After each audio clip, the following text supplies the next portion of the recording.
Ambalma au ni nyantuma au balma so madame Sisiera Mata Sissoko ada ba tantira ka bo Atlanta États-Unis bi mi feka kuma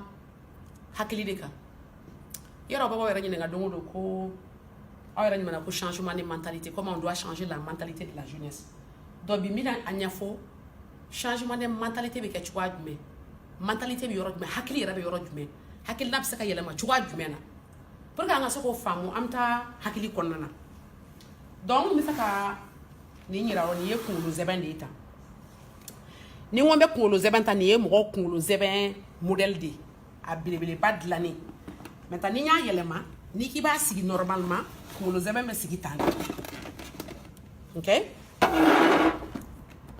maintenant ni ye ni bebo nyona inyaba la ko kungulu zeben konona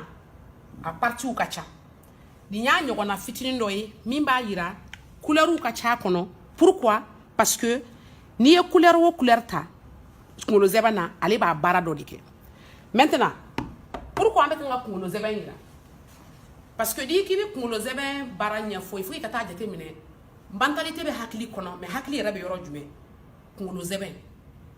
ka bara e munde miri o miri bi do chuka jume kungolo zebana kono. Maintenant wala ga am fna fo ka kuma organe de sens ou ka organe munu bato am fin do ka do an fali kono kibaria be saka soro chugo jume adama de fe o kama amena parti do ira kungolo zebana na folo ni nye cerveau e kungolo zebana ana parti o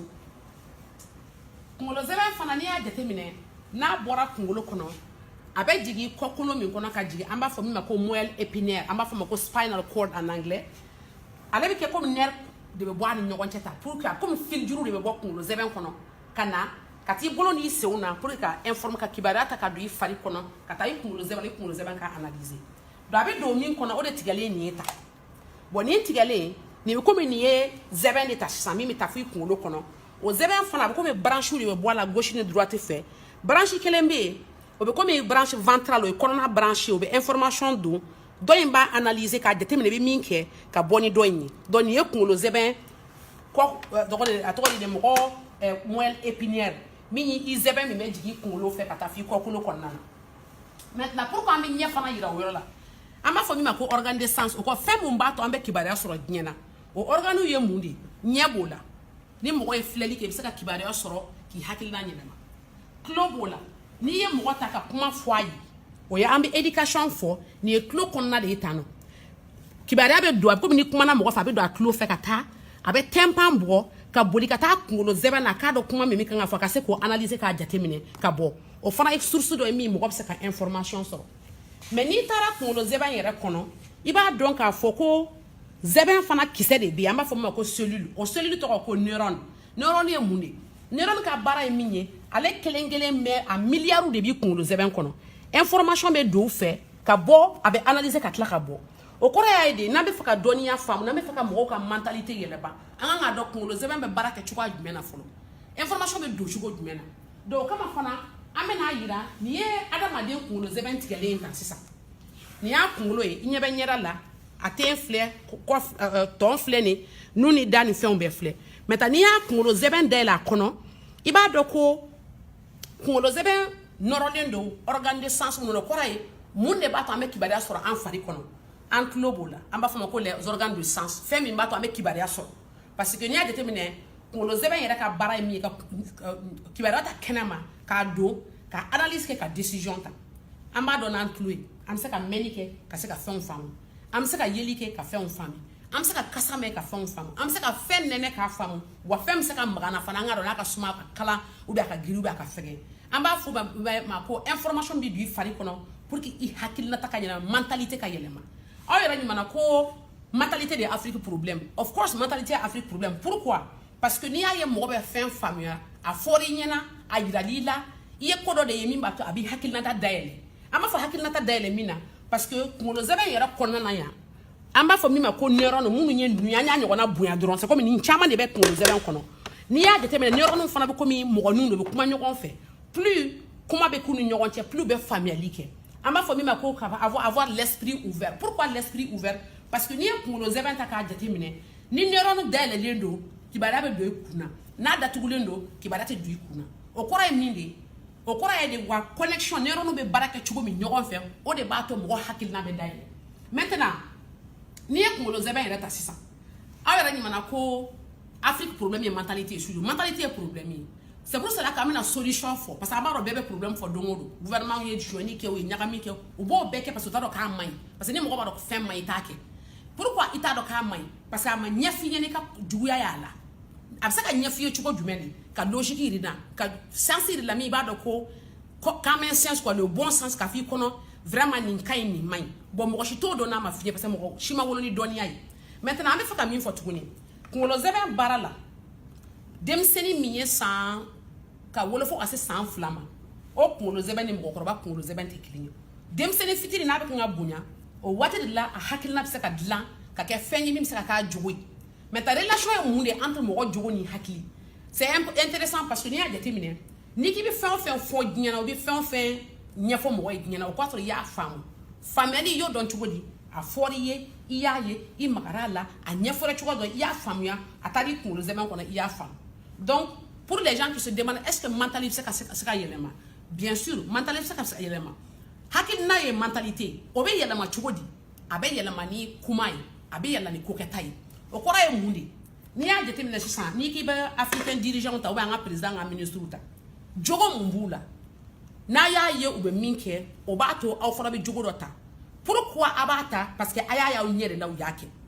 na ya meku yoko nyuma noke obata okake muna parce que ni ye kuma me nyuma me abata yoko kuma nyuma nke me feka fodoro fe ni mo ba ke ijugo la fe ni mo ba yiraki ba ke iba ke parce que ye do de ye ube do de meka ke na ma du fari fe ikuro zebanti saka analyse ke ka to neuron nga kuma nyoko fe o ka se ka connexion créer pour que ka se ka foko ni nkai ni mai. Donc pourquoi ambe kuma tan ambe kuma cerveau ka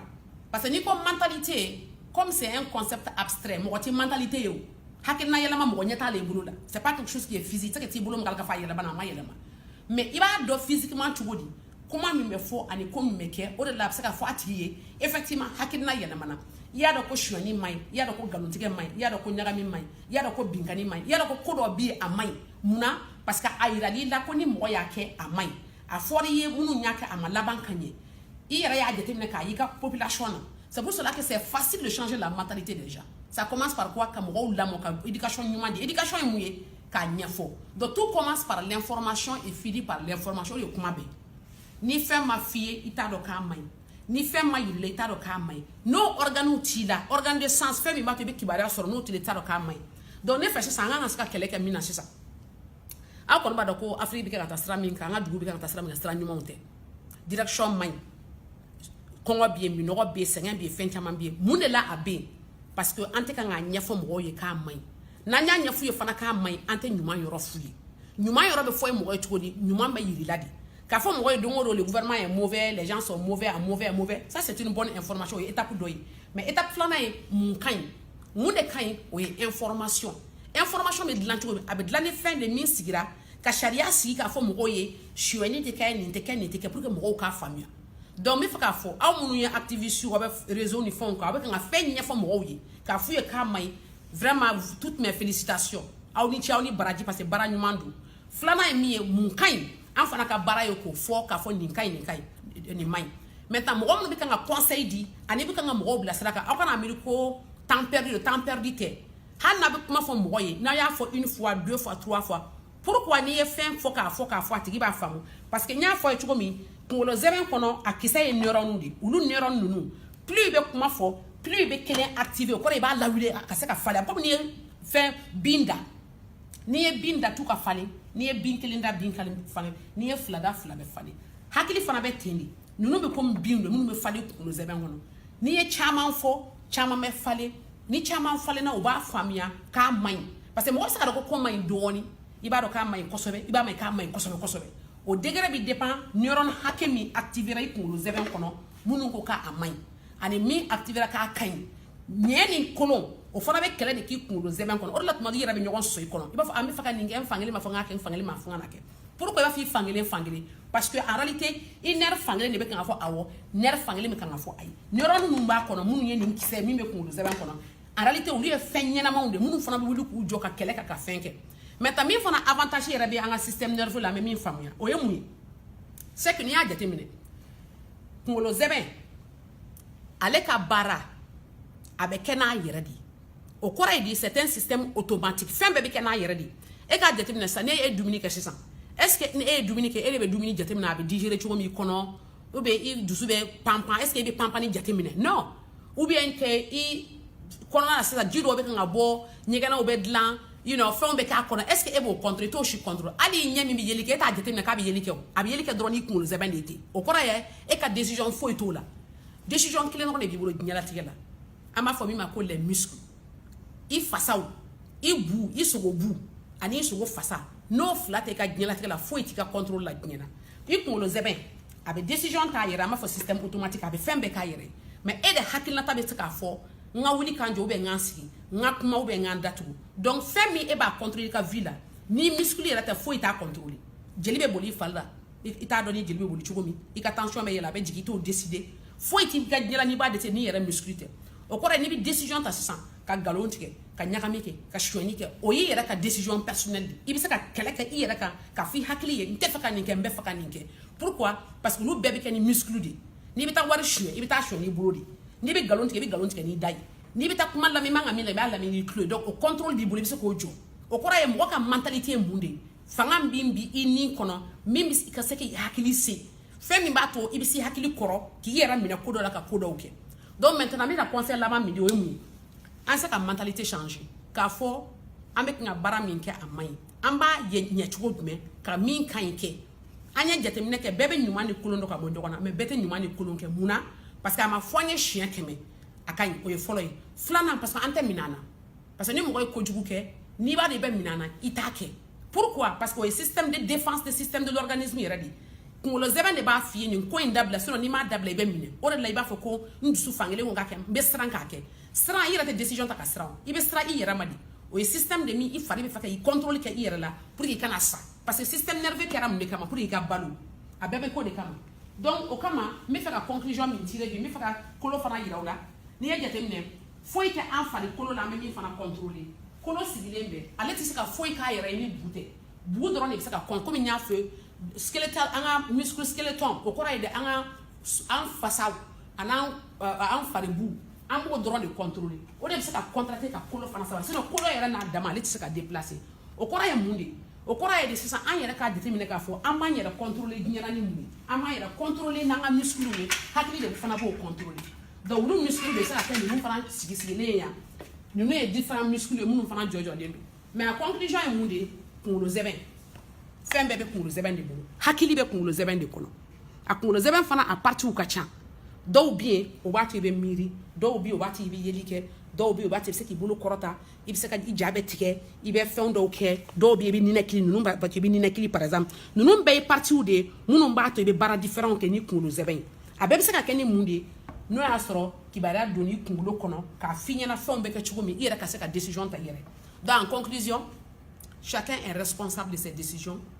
bɛɛ ye responsable ye n'i ye kojugu kɛ i y'a kɛ i yɛrɛ de ya n'i ye ko ɲuman kɛ i y'a kɛ i yɛrɛ de b'a fɔ i hakili ye a kɛ ou bien ka n'a kɛ o de la n bɛ fɛ ka conseil d'a ma mentalité bɛ se ka yɛlɛma hakilina bɛ se ka yɛlɛma a bɛ yɛlɛ ni mun de ye éducation information formation ka f'i ɲɛna mun bɛ kɛ k'i kalan ɲuman na k'i bilasira ɲuman kan donc vraiment ni donna min gasi la o bɛ hakɛ to toujours n bɛ fɛ ka science dɔɔni kɛ bi dɔrɔn donc ala k'an to ɲɔgɔn ye merci beaucoup ok bye bye